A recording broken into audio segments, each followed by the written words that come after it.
Good morning, good afternoon, good evening, wherever you might be for Burning Questions. It's edition number, well, there you go, little tinkle, maybe 6. I don't know.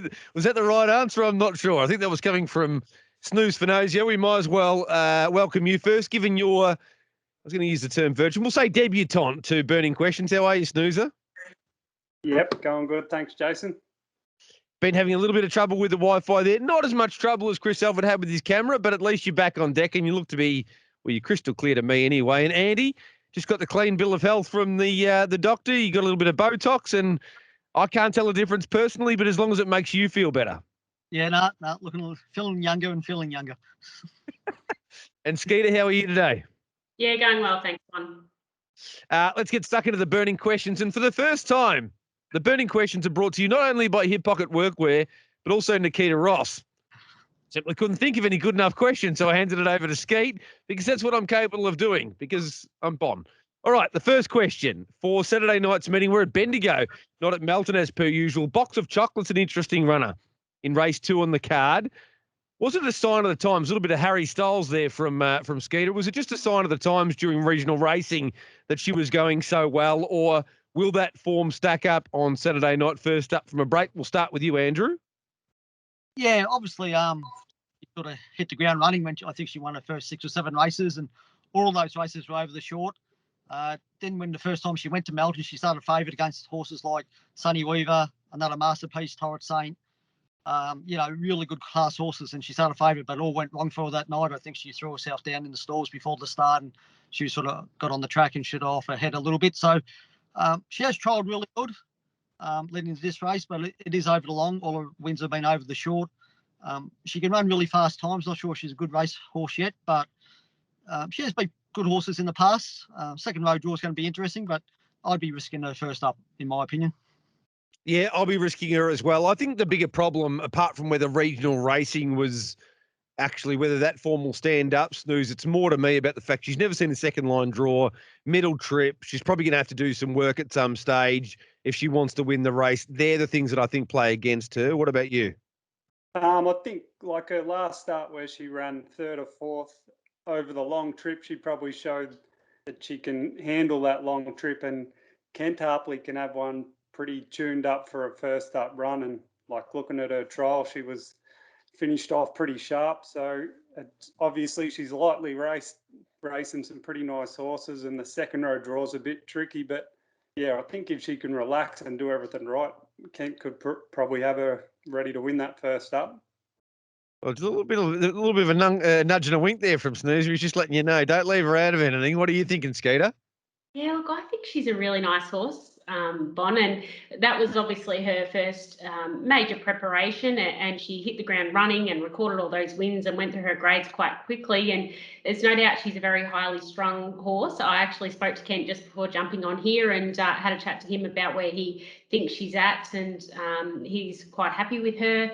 He said he was going to wait another couple of weeks, but this Good Money race is just across the road. He's obviously fairly local, so he thought he'd throw her in, and he said he's been doing quite a bit of work with her, taking her over to Bendigo and just gearing her up, ungearing her, letting her stand there, done a lot of work trying to calm her down. And he said before that trial she was really good. So hopefully she has matured and settled down a bit this time in. And look, I think she can run really well. He actually said, which I thought was really interesting, that he thinks she could be actually better with a sit. And didn't rule out if the pace is slow that the puppet might make that move, but he said he will leave that up to him. But I thought interesting, given that we have seen her lead so many times, that he thinks she potentially could be better with a sit. How about Skeeter? We're supposed to be giving our opinions here just off the top of our heads, what we feel inside, you know? So Skeeter says, I'll call Ken Hartley and get the information. She's already done a burning questions before the burning questions. Fantastic stuff from Skeeter. Look, I think she can win the race. I think moments like these will win the race. Now we move on to you, Snooze. Brandlo Prince. Is the class drop enough to offset the shocking draw? Hopefully it is for him. Obviously he's out of the draw through his own errors a couple of weeks ago there at Melton, but 3 starts ago he ran second to some in the free-for-all against some of our top trotters, so it's definitely a class drop for him. But yeah, from that outside the second row, Taylor's going to really have to put him into the race at the right time to be able to win that. Yeah, it's going to be interesting. So who's a better chance out of Brandlo Prince and Nikkita?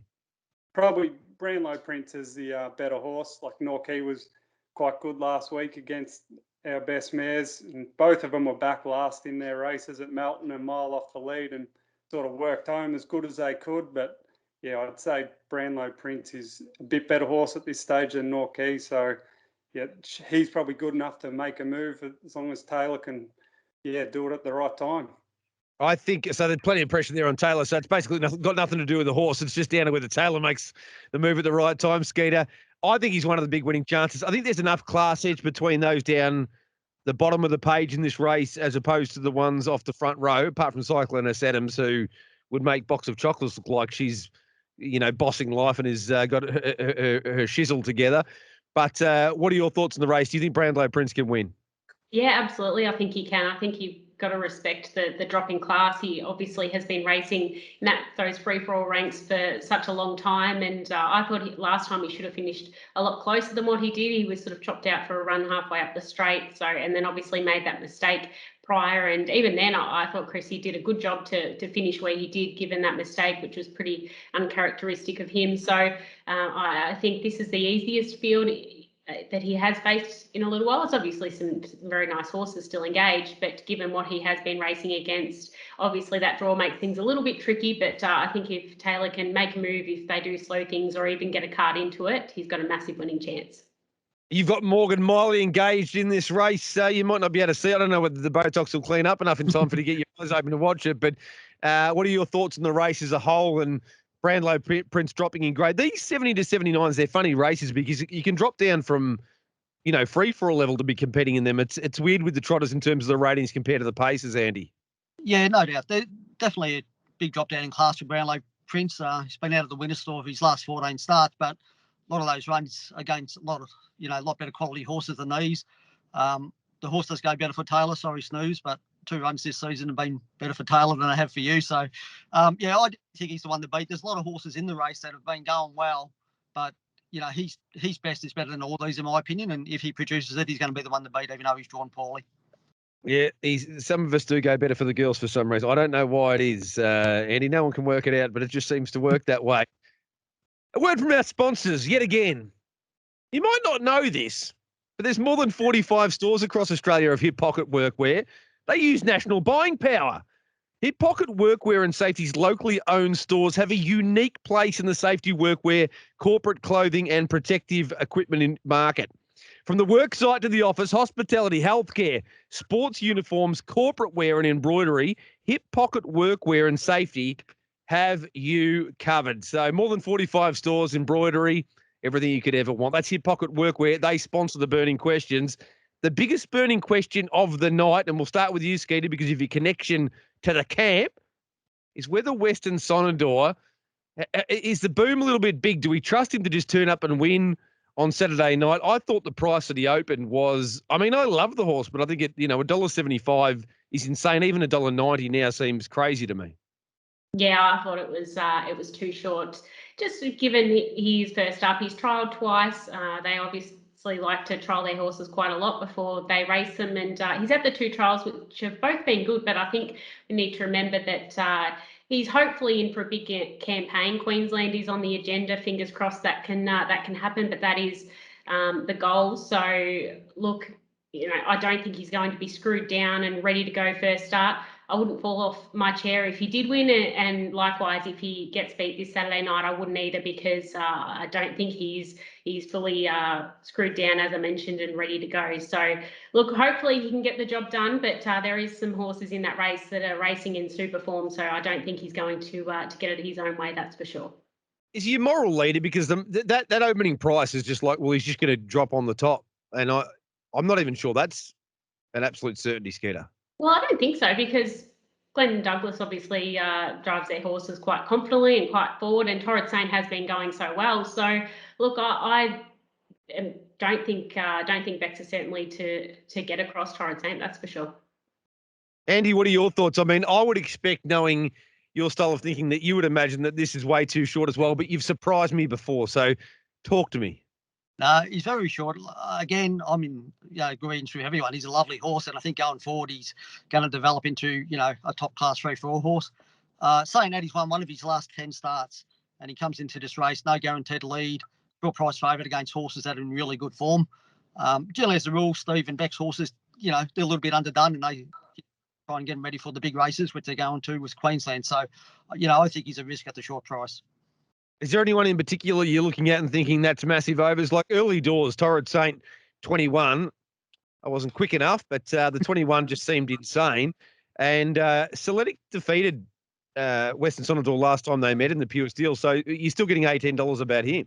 Yeah, I think there's a lot of horses in this race in really top form and at a really good odds. Sandcastle, I know he's drawn wide, but he just keeps winning. And obviously, Torrid Saint's getting better and better each run. Even though he's had a lot of starts, he's in rare form. So I think there's a lot of horses that are complete overs in this race, and surely the market's got to change closer to the race, you'd reckon.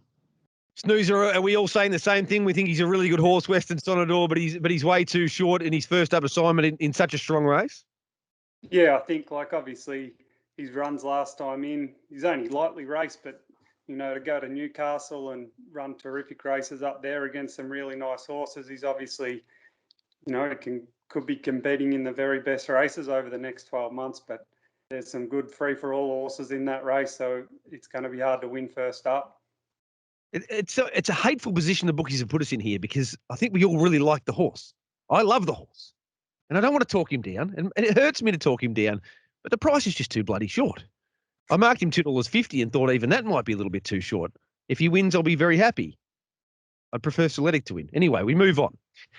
Will the draw differential, Andy, be enough to...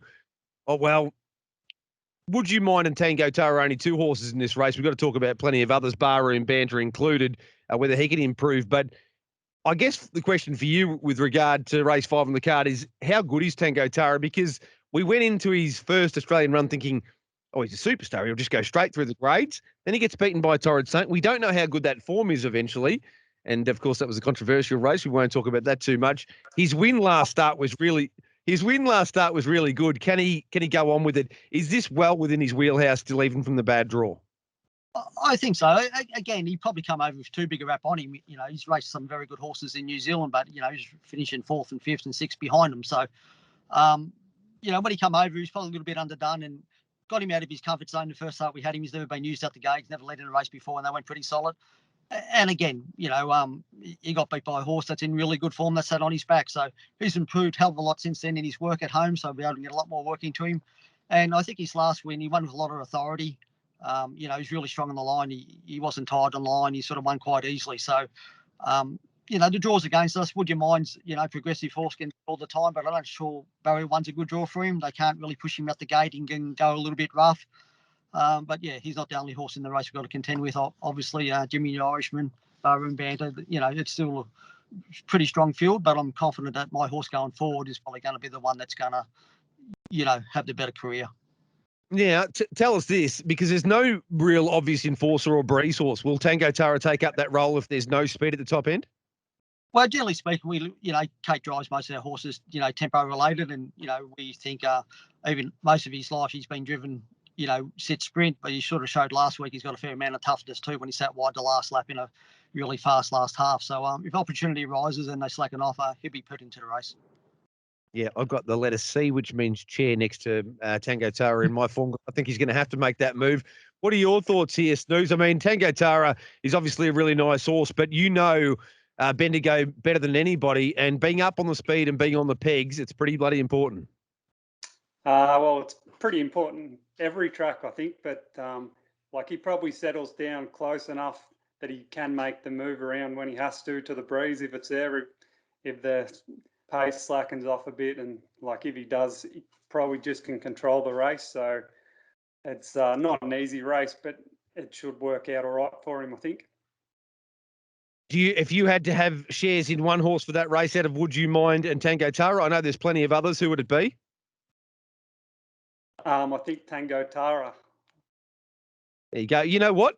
Andy was even nice enough when I asked you that question that you could have said, would you mind? And he wasn't on the screen. So he said, I'll take myself out of the picture for a moment. Skeet, what are your thoughts here? I'm pretty keen personally. I don't disagree with Andy that Tango Tara is going to be the best horse going forward out of the race, but I just think the way the race is going to set up, that Would You Mind's the one to beat for me.